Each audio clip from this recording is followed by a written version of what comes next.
झारखंड के चुनावी दंगल का शोर परवान पर है। खासकर चंपई सोरेन के पाला बदलने से इस बार सूबे की कई सीटों की लड़ाई दिलचस्प हो गई है।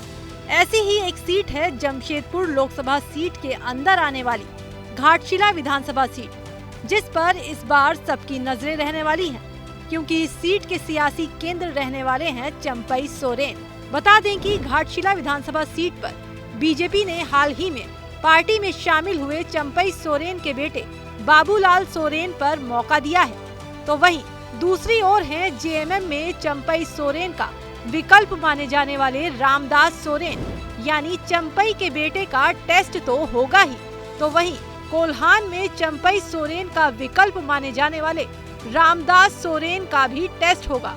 यहाँ राजनीतिक इतिहास देखें तो बीजेपी के लिए ये सीट चुनौती ही रही है। अब तक हुए चुनावों में बीजेपी को सिर्फ एक ही बार जीत मिली है।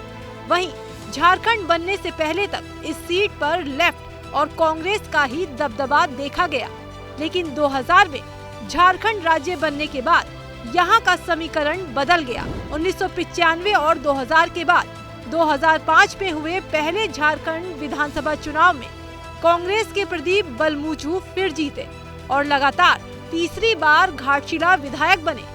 हालांकि 2009 में झारखंड मुक्ति मोर्चा के रामदास सोरेन ने यहां से पार्टी का खाता खोला।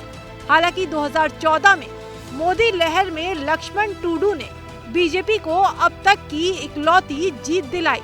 वहीं 2019 में जेएमएम के रामदास सोरेन ने फिर वापसी की, जीत हासिल की और 2024 में जेएमएम ने एक बार फिर रामदास सोरेन पर ही भरोसा जताया। लेकिन इस बार हेमंत सोरेन को रामदास से काफी उम्मीदें हैं।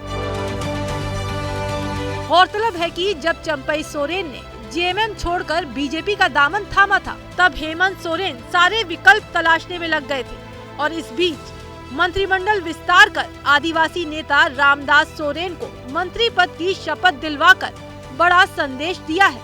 बता दें कि रामदास सोरेन उसी संताल आदिवासी समाज से आते हैं जिस समाज से चंपई सोरेन भी आते हैं। इसके अलावा रामदास सोरेन भी कोल्हान क्षेत्र से ही आते हैं और 2 बार के विधायक रह चुके हैं। ऐसे में चंपई के खिलाफ रामदास को लेकर हेमंत सोरेन कई उम्मीदें लगाए बैठे हैं। उधर दूसरी ओर चंपई सोरेन के बेटे बाबूलाल सोरेन इस सीट से उतरकर राजनीति में एंट्री करने की तैयारी में है।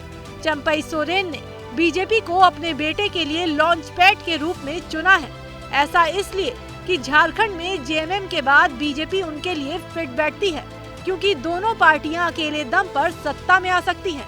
यानी घाटशिला में लड़ाई भले ही रामदास और बाबूलाल के बीच में हो, लेकिन साख और नजर चंपई सोरेन पर ही है। ऐसे में चलिए समझने की कोशिश करते हैं कि यहाँ का सामाजिक ताना बाना किसकी ओर झुकता है। तो आपको बता दें कि अनुसूचित जनजाति के लिए आरक्षित घाटशिला सीट पर करीब 2.5 लाख मतदाता हैं, जहां पुरुषों और महिला मतदाताओं की संख्या कमोबेश बराबर ही है। यहां 30% ज्यादा आदिवासी वोटर्स हैं, जबकि करीब 12% अनुसूचित जाति के मतदाता हैं। वहीं करीब 10% मुस्लिम वोटर्स भी निर्णायक भूमिका निभाते हैं। कोल्हान टाइगर कहे जाने वाले चंपई सोरेन के भरोसे बीजेपी ने बड़ा दांव खेला है और उम्मीद जताई है कि चंपई ने जैसे 2019 में किया था, अगर वैसे नतीजे इस बार फिर आ जाएं, तो बीजेपी की बल्ले बल्ले हो जाएगी। घाटशिला की लड़ाई उसी का एक लिटमस टेस्ट होगा, जिसके लिए पहले चरण में 13 नवंबर को वोटिंग होगी और 23 नवंबर को नतीजे आएंगे। बहरहाल, आपको क्या लगता है, क्या चंपई सोरेन और उनके बेटे के जरिए बीजेपी घाटशिला में कमल खिला पाएगी, या रामदास सोरेन अपनी तीसरी जीत दर्ज कर बीजेपी को कोल्हान का नया किंग बनाएंगे? ये हमें कमेंट करके बताएं और झारखंड चुनाव से जुड़ी तमाम खबरों के लिए देखते रहिए एबीपी लाइव।